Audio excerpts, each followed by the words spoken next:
Hello la compagnie! Ça fait maintenant 3 ans que je suis freelance en data science et ça fait tout autant de temps que je me dis qu'il faut que je pense à investir mon argent. Mais honnêtement, je ne savais pas vraiment par où commencer. Et si tu as cliqué sur cette vidéo, c'est sûrement car toi aussi tu es un peu perdu. Je me suis lancé il y a maintenant 2 mois avec les deux pieds dans l'eau et franchement, l'apprentissage a été passionnant. J'ai consommé un max de contenu, que ce soit lire des livres sur l'investissement, des articles de blog et surtout des vidéos YouTube, une tonne de vidéos YouTube. J'adore apprendre et là, c'était un tout nouveau sujet pour moi et je l'ai complètement dévoré. Je ne suis pas en train de dire que je suis devenu un expert et que je vais maintenant vous faire des cours d'investissement. Bien au contraire, il me reste encore énormément de choses à apprendre, tellement le sujet est vaste. Je me suis dit que j'allais lancer cette petite chaîne YouTube pour partager mon apprentissage, aussi bien mes erreurs que mes réussites, et peut-être même apprendre des choses avec vous. Je suis là pour tester, prendre des risques et surtout prendre du plaisir. Comme je suis quelqu'un de très compète, j'aime les défis, on va se fixer un petit challenge, investir 150 000 euros et obtenir 1000 euros de revenus passifs tous les mois d'ici 10 ans. Ça ne va pas arriver demain, alors attachez vos ceintures et suivez mon aventure dans le monde de l'investissement. Concrètement, dans cette première vidéo, je vais vous partager comment j'ai choisi ma plateforme pour investir, ma stratégie d'investissement, où j'ai investi et enfin, je vais vous donner un petit aperçu de mon portfolio et des premières performances après ces 2 premiers mois. Je vous dévoilerai petit à petit les actions de mon portefeuille. Ce serait trop long de le faire en une seule vidéo. La prochaine vidéo sera notamment consacrée aux actions à croissance de mon portefeuille et notamment deux pépites qui ont eu une croissance de plus de 50% en à peine 2 mois, ce qui est assez dingue pour des premières actions que j'ai achetées, quoi. Partie 2, comment j'ai choisi ma plateforme d'investissement. On va rentrer dans le vif du sujet en commençant par les plateformes que j'utilise pour investir en bourse. Alors oui, c'est au pluriel, on a le droit d'en tester plusieurs et je vous invite d'ailleurs à les tester de vous-même pour vous faire votre propre avis. Je me suis basé moi-même sur 4 critères pour pouvoir comparer les différentes plateformes disponibles en France. La sécurité de mon placement, les frais de transaction, la simplicité d'utilisation et enfin le choix dans les actions. J'ai procédé par élimination plutôt que de les comparer réellement. J'ai commencé par éliminer certaines plateformes comme eToro et Trading 212 par exemple à cause des frais de transaction. En effet, tout le marketing d'eToro est autour du fait qu'ils soient gratuits alors qu'ils sont loin d'être gratuits. Ils se retrouvent même plus chers que les plateformes plus traditionnelles. En effet, on retrouve deux types de frais chez eToro. Les frais qu'on appelle le spread. Pour faire simple, c'est quelque chose qu'on retrouve sur pas mal de plateformes, mais selon plusieurs reviews, il semblerait plus élevé chez eToro. En gros, lorsque l'on achète une action, on n'achète pas directement sur la bourse, mais on passe par un intermédiaire qui va, lui, aller acheter sur la bourse. La différence entre le prix auquel on achète via cet intermédiaire et le prix réel en bourse est donc ce qu'on appelle le spread. En plus de cela, eToro possède des frais de change assez importants. Une action américaine est vendue uniquement en dollars. En tant que Français, on achète globalement en euros. Il faudra donc payer des frais de change allant jusqu'à 2% du prix pour obtenir des dollars et acheter une action américaine. On retrouve les mêmes frais chez Trading 212, mais ils sont plus bas. On a ensuite des plateformes françaises type Boursorama Banque, etc., etc., que je dois avouer sont assez en retard en termes de simplicité d'utilisation par rapport à ses concurrents, selon moi, c'est mon avis, hein. Leur avantage qui n'est pas des moindres est qu'on peut ouvrir un PEA, qui est un compte qui donne un avantage fiscal sur les bénéfices faits sur les actions, mais uniquement disponible sur les actions françaises et quelques actions européennes. Les autres plateformes n'en proposent pas pour l'instant. Finalement, je me suis tourné vers DeGiro qui possède une assez bonne réputation sur tous les critères que j'ai cités plus haut. En termes de frais, on est sur 15 centimes pour des actions françaises et 50 centimes par transaction sur les actions américaines, ce qui est très bas par rapport à la concurrence. L'ouverture de compte est ultra simple et rapide et l'achat d'actions est également plutôt simple avec un portefeuille assez vaste. J'ai commencé par ouvrir un compte chez DeGiro et j'ai investi mes premiers 1000 euros dans des actions à croissance que je vous présenterai dans la prochaine vidéo. Je vous laisse faire vos propres recherches sur les différentes plateformes et surtout les tester vous-même. Mais si vous choisissez d'ouvrir un compte chez DeGiro, vous pourrez trouver un petit code de parrainage en description qui vous fait gagner 20 euros de frais en moins lorsque vous achetez des actions sur DeGiro. Partie 3, ma stratégie d'investissement. Une fois mes premiers 1000 euros investis, j'ai continué mes recherches et j'ai découvert le monde des actions à dividendes. C'est-à-dire que certaines entreprises reversent une partie de leurs bénéfices à leurs actionnaires. Par exemple, je viens tout juste de toucher des dividendes d'Iliad, la maison mère de Free, car je détiens des actions chez eux. Je me suis empressé de lire le livre Get Rich with Dividends de Mark Lichtenfeld, qui enseigne les bases de l'investissement dans les actions à dividendes. et les critères que l'on doit analyser pour savoir quelles entreprises il faut avoir dans son portefeuille. Je me suis donc dit à ce moment-là qu'il fallait à tout prix que je diversifie mon risque à travers les secteurs d'activité, mais aussi à travers les différents pays. Je n'ai pas vraiment envie d'avoir 80% de mon portefeuille aux États-Unis, honnêtement. J'ai donc commencé à construire un portefeuille d'actions à dividendes en essayant de le diversifier au maximum, même un petit peu trop, mais je me suis confronté aux premières limitations de deux gyros. La première étant que, en sortant des États-Unis ou de la France, les frais de transaction deviennent très vite exorbitants. Par exemple, j'ai voulu acheter des actions chinoises et japonaises pour vérifier les coûts de transaction et ça dépassait déjà les 10 euros. Si on achète un grand nombre d'actions, on peut toujours s'y retrouver un petit peu, mais ça n'était pas mon cas. En effet, j'ai voulu appliquer la stratégie d'achat d'actions mensuelles pour essayer d'avoir un coût moyen sur le cours des actions et éviter de spéculer sur le fait d'acheter une action au bon prix, ce qui est plutôt réservé à des investisseurs plus aguerris. La deuxième limitation que j'ai eue est que je ne peux pas acheter des fractions d'actions sur deux gyros. J'avais très envie d'acheter des actions chez Amazon et Google et à plus de 2000 $ l'action, c'était impossible.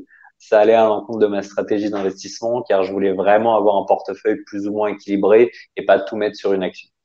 C'est à ce moment-là que je suis tombé sur Trade Republic qui me permettait de passer ces deux limitations-là. En effet, Trade Republic a un large choix d'actions et d'ETF avec plus de 8500 actions et ETF dans le monde entier et permet à la fois d'obtenir des fractions d'actions. En termes de frais, c'est assez compétitif et simple. Il existe deux types d'investissements chez Trade Republic. Soit on achète une action directement et il existe donc un frais unique d'1 euro, peu importe l'action et peu importe le pays. En revanche, pour ce type d'achat, il n'y a pas de fraction d'action. On doit acheter des actions entières. Le deuxième type d'investissement est ce qu'on appelle l'investissement programmé. On programme un achat d'un montant que l'on souhaite, par exemple 50 euros, et on choisit de le programmer soit en début de mois, soit en milieu de mois, ou bien en fin de mois. On peut tout aussi bien opter pour 2 fois par mois pour limiter encore plus son risque de variation du cours de l'action. Cet investissement va donc s'effectuer tous les mois sans frais. On peut modifier ou l'annuler à tout moment sans aucun frais supplémentaire. Et on retrouve cependant, comme eToro, des frais donc de spread et de change, mais ils sont bien inférieurs à eToro. Les frais de change sont de 0,15%, il me semble. Et pour le spread, certains ont fait des comparaisons sur les heures d'ouverture du marché. Les coûts sont quasi nuls. Il faut cependant faire bien attention à passer ces heures lorsque les différentes bourses sont ouvertes pour éviter d'avoir des frais d'avoir un spread plus important. J'ai noté cependant un petit frais de 15 centimes lors d'achat d'actions françaises qui doit sûrement être universel et dû à la réglementation française. Je dois dire que j'ai été assez surpris de voir ces frais.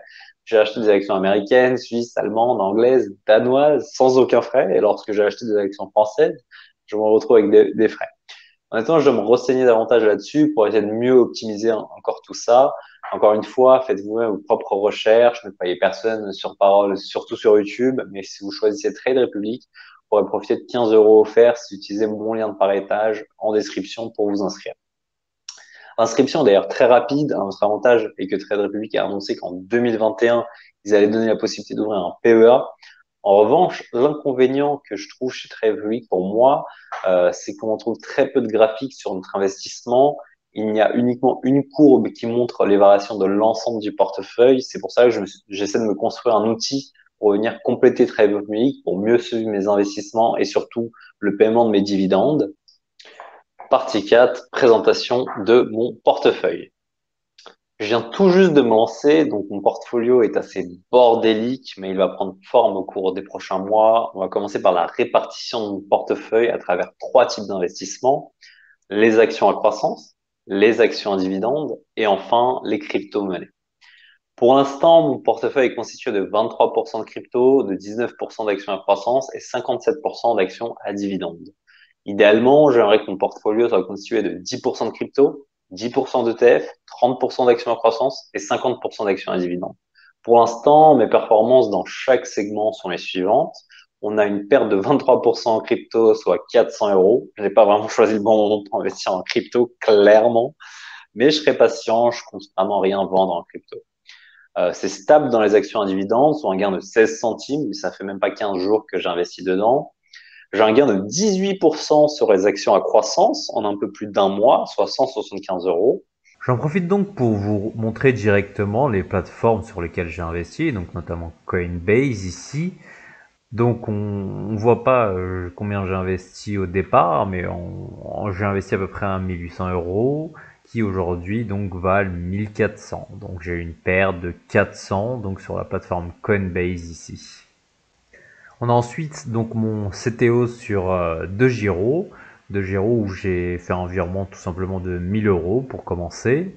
Et donc là, on voit que ça vaut aujourd'hui 1 156. Donc j'ai fait une plus-value de 156 € sur donc les actions que j'ai achetées sur de Giro. Enfin, je termine par Trade Republic qui lui est dispo que en app. On peut pas le regarder Trade Republic. On peut regarder son portefeuille sur son ordinateur par exemple. Donc c'est uniquement sur téléphone. Donc là, sur Trade Republic, j'ai investi 3550, qui a donc gagné 10 € là sur les 15 derniers jours. Donc on passe à 3560. Et spoiler alert, on voit mes deux investissements donc qui ont la plus grande part dans mon portefeuille. Donc on a ici deux actions d'Apple et une fraction d'action pour Nvidia. Donc ce qui fait un total d'à peu près 6 000 € et une perte de 300 €, mais c'est surtout dû aux crypto-monnaies. Donc, je vais en profiter ici pour vous montrer la répartition des cryptos de mon portefeuille, même si je me suis vraiment lancé au pire moment pour investir en crypto. J'ai donc 43% d'Ethereum, 40% de Bitcoin, 10% de Cardano et puis quelques miettes en Stellar Lumens, Polygon ou le Dogecoin. Je suis d'ailleurs sur Coinbase et pour moi, c'est la plateforme de crypto la plus safe car tout simplement, elle est cotée en bourse. J'ai d'ailleurs investi dans Coinbase, mais même si j'ai un peu perdu dessus, mais c'est uniquement dû à la chute du cours du Bitcoin et de la multiplication des réglementations un peu partout dans le monde. J'ai investi sur Coinbase, qui a pour commencer, c'est une énorme machine à cash. Ils ont fait plus d'1 milliard de bénéfices sur l'année 2020, ce qui représente le double de 2019. En regardant les analyses sur Coinbase, il y a une phrase qui m'a vraiment marqué et qui m'a convaincu d'investir dans Coinbase. Lorsqu'il y avait la course à l'or, ceux qui se sont le plus enrichis, ce sont les vendeurs de pioches et de pelles. Et c'est aujourd'hui ce que représente un petit peu Coinbase pour la crypto. Et d'ailleurs, si vous voulez bénéficier de 8 € de Bitcoin gratuit, vous pouvez utiliser mon lien de parrainage en description pour vous inscrire si ça vous intéresse. Je pourrais aussi faire une vidéo pour vous montrer comment diviser par 10 le coût de transaction sur la crypto sur Coinbase. Revenons maintenant aux actions qui sont le cœur de la vidéo et de ma stratégie. Je vais vous montrer la répartition par pays et par secteur. On va commencer d'abord par les différents pays. J'ai donc 66% de mes actions aux États-Unis qui prennent en compte les actions à croissance qui sont uniquement aux États-Unis pour l'instant. Et en prenant en compte uniquement les actions en dividendes, on est à 54% des actions qui sont aux US. Dans l'idéal, j'aimerais qu'on soit un peu moins de 50% pour ne pas trop dépendre de l'économie américaine, même si l'économie américaine, elle influence les autres économies du monde au final. J'attends que notre Trade ouvre le PEA pour mettre le paquet sur les actions européennes éligibles au PEA, qui en termes de fiscalité et dividendes sont taxés à plus de 25% sur les actions françaises. Par exemple, enfin, je m'y connais pas trop en fiscalité, mais sur les 1,11 € de dividendes versés par Iliad, l'imposition à la source était de 29 centimes, ce qui représente 26%, ce qui est tout de même surprenant pour moi en tant que débutant en investissement et en fiscalité surtout, puisque je n'ai que 15% d'imposition à la source sur les actions américaines. J'attends de voir comment les autres actions vont être taxées avant de rectifier ma stratégie d'investissement. J'ai un peu divergé, mais on revient à notre sujet. Le deuxième pays avec le plus d'actions est donc la France, avec plus de 13%. On en trouve ensuite le Canada à 7%, l'Allemagne à 6%, et également 5% en Angleterre et 5% aux Pays-Bas, ainsi que 3% en Suisse. On ne voit pas sur les graphiques, mais j'ai également une action à Taïwan et une à Chine. Toutes les actions que j'ai dans mon portefeuille d'actions à dividendes sont donc disponibles sans frais sur Trade Republic. C'est en partie un des arguments pour lesquels ces entreprises figurent dans mon portefeuille. Je voulais par exemple acheter des actions chez Red Eléctrica, une entreprise espagnole qui verse un dividende de plus de 6%, mais n'est pas disponible dans la partie investissement programmé, sans frais donc. Cependant, je peux tout de même l'acheter dans un investissement normal avec un frais de 1 €. Mais pour optimiser mes coûts, il faudrait que j'achète un peu plus d'actions chez eux. Et pour cela, je dois d'abord analyser un peu plus en profondeur l'entreprise. On enchaîne ensuite avec la répartition par secteur, qui ne va pas non plus être très équilibrée pour l'instant. En effet, 45% de mon portefeuille est dans les actions technologiques. Je pense que je vais me restreindre sur les actions à dividendes sur cette partie-là, car mes actions à croissance vont quasiment être toutes des actions technologiques. Donc, même si j'ai tout de même 28% en tech, 14% en consommation courante, 12% en santé, 10% en finance et 9% en énergie, J'aimerais avoir plus d'actions dans le secteur du gaming, car pour moi, c'est un secteur qui est encore très sous-évalué. L'essor de l'e-sport et la création de contenu ces dernières années ont boosté le gaming pour le propulser comme un secteur de premier rang selon moi. Cependant, les actions du gaming ne versent pas forcément de dividendes. Elles seront toutefois dans mon portefeuille d'actions à croissance. Et je verrai comment je rééquilibre peu à peu mon portefeuille dans les mois à venir, les années à venir. Pour l'instant, c'est pas encore fixé et pour l'instant, ça me va comme c'est, mais on verra au fur et à mesure. Les entreprises qui me plaisent, je vais investir un peu plus. Celles qui me plaisent un peu moins, je vais réduire l'investissement et puis on verra. On va conclure ici cette vidéo pour pas qu'elle soit trop longue. Donc vous avez pu voir que pour l'instant mon portfolio c'est un peu le bordel et c'est pas exactement diversifié comme je le voudrais, mais on va investir tous les mois pour essayer de rétablir la balance et surtout pour progresser dans mon objectif d'investir 150 000 euros. Je n'ai pas vraiment expliqué pourquoi 150 000 euros. Alors pour l'instant, on va voir ça ensemble immédiatement. Dans un premier temps, mon but est d'obtenir 1000 euros de revenus passifs par mois à travers les dividendes d'ici 10 ans à peu près.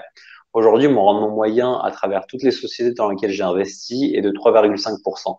Ce qui veut dire que tous les ans, en moyenne, je recevrai au total 3,5% de mon investissement initial en dividendes. La croissance moyenne de leurs dividendes est de 10%, ce qui veut dire que mon rendement dans 10 ans sur l'investissement que j'ai fait aujourd'hui sera de 9% par an, ce qui me donnerait un peu plus de 13 000 euros par an pour un investissement de 150 000 euros, et donc plus de 1000 euros par mois. Ici, je compte uniquement les revenus passifs versés par les dividendes. Je compte même pas le fait de réinvestir les dividendes en achetant de nouvelles actions, ce que je vais faire bien évidemment. Je ne compte pas non plus le cours du stock qui devrait augmenter d'ici 10 ans, je l'espère, sur ces entreprises, mais qui rapporte uniquement en cas de vente donc de ces actions. Dans cette vidéo, je vous ai expliqué le début de mes aventures dans le monde de l'investissement. Dans la prochaine vidéo, je te montrerai quelles sont exactement les entreprises à croissance dans lesquelles j'ai investi. Et dans les vidéos suivantes, je te montrerai petit à petit toutes les entreprises dans lesquelles j'investis, notamment les entreprises à dividendes. Bien évidemment, je suis pas un professionnel du trading. Ne prends pas mes vidéos comme des conseils d'investissement. Mon but est de te montrer mes réussites, mes erreurs et de peut-être t'inspirer, pourquoi pas, à te lancer toi-même dedans, mais également à partager avec toi ma nouvelle passion que je me suis trouvée. Alors, si tu souhaites suivre mes aventures, abonne-toi et like la vidéo si elle t'a plu et on se retrouve très prochainement. Allez, ciao!